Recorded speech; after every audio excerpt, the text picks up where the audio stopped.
Welcome to the realm of heroes and monsters.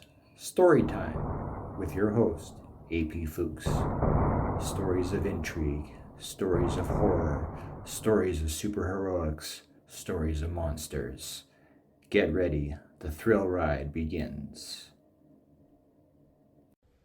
Welcome to the grand finale of Season 3 of the Realm of Heroes and Monsters Storytime. With me, your host, author, writer, storyteller, illustrator, all-out creator, AP Fuchs. So, welcome to the final show. We did it. We did all these shows this season. There was a lot of stories to be told, and we did it.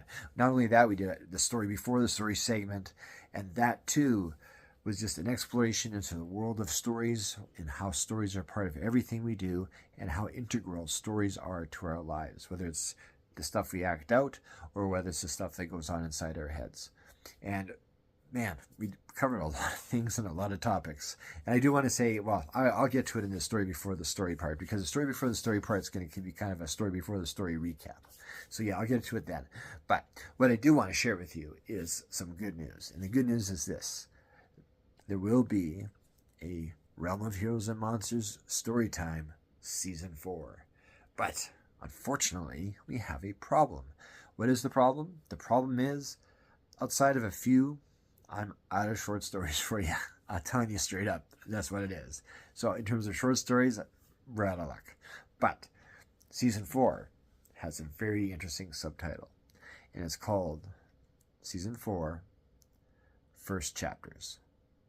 I'll let you guess what that season is going to be about. So in the meantime, let's pump into story before the story to do our recap, and then let's tell one final tale before the end of this season, Season 3. So then, thank you for tuning in this season. I really do appreciate it.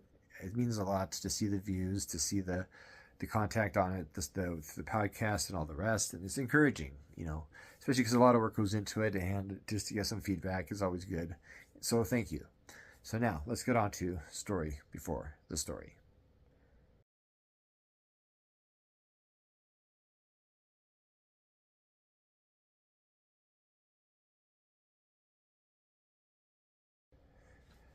Welcome to Story Before the Story.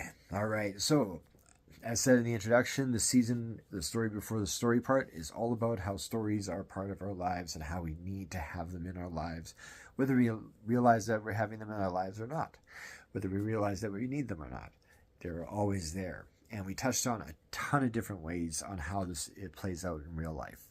All sorts of things. Everything from basic stuff like dreams, straight through to, the need for a story watch on TV or movie or wherever else, all the way through to stuff to do with hidden stories and secret gems and stories that are happening that we don't experience because we're not there ourselves, but there's stories playing out all the time. And so all these ideas that were brought forth this particular season in terms of stories, obviously I couldn't, for the sake of time, I couldn't delve into each one in super duper depth, right? I wanted to keep up the pace of the season that we had for season 1, which was Flash Fiction season. So I wanted to match this season with the same kind of pacing, same kind of timing, make the episodes more or less around the same time each, and for the sake of consistency. But I do want to say, for those who have stuck around and listened to the story before the story segments and perhaps have considered some of the stuff that was being said, I hope your life is all the more richer because of it. Because once you open yourself to story, you open yourself up to anything. And that's the truth. So take some time to think about that. And in the meantime, let's go into a story that I'm going to tell called Extermination. Here we go.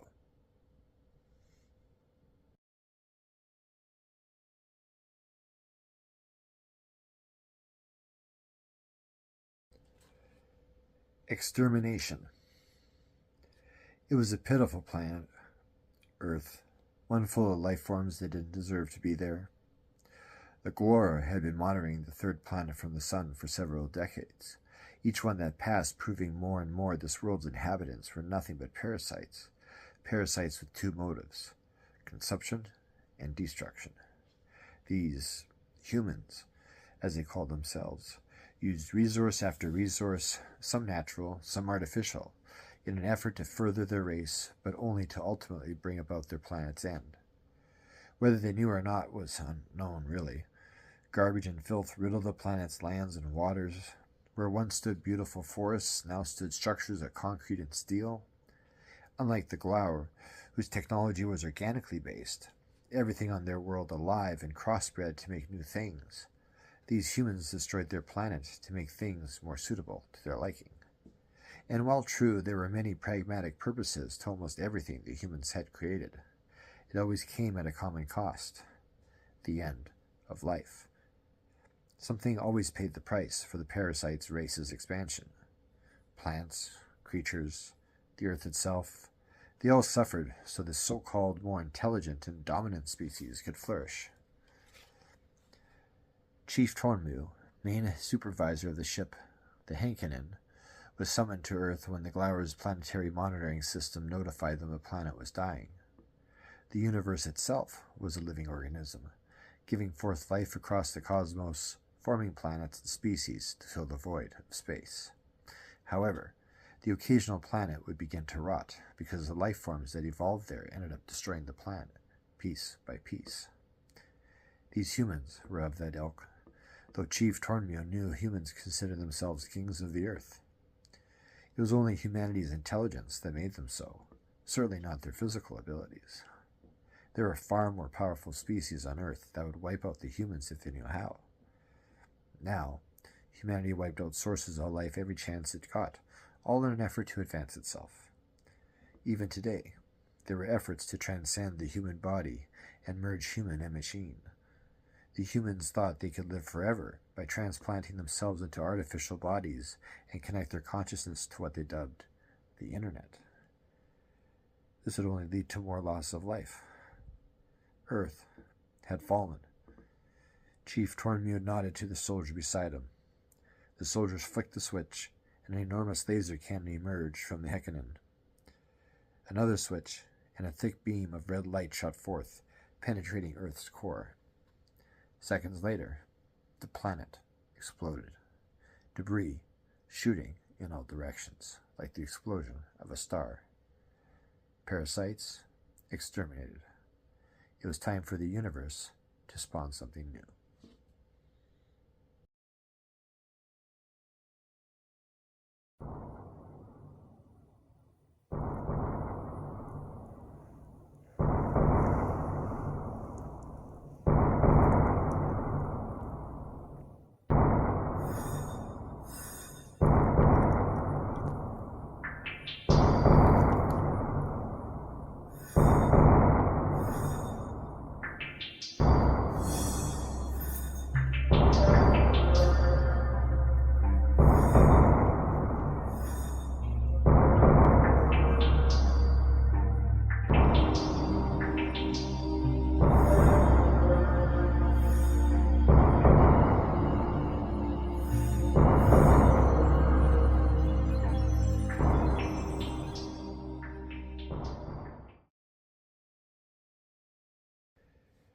And as always, thank you for sticking around to after the credits. And for this credits, I've already said it lots in this episode already. And you know what I'm going to do? I'm going to say it again because that's what I want to do for this.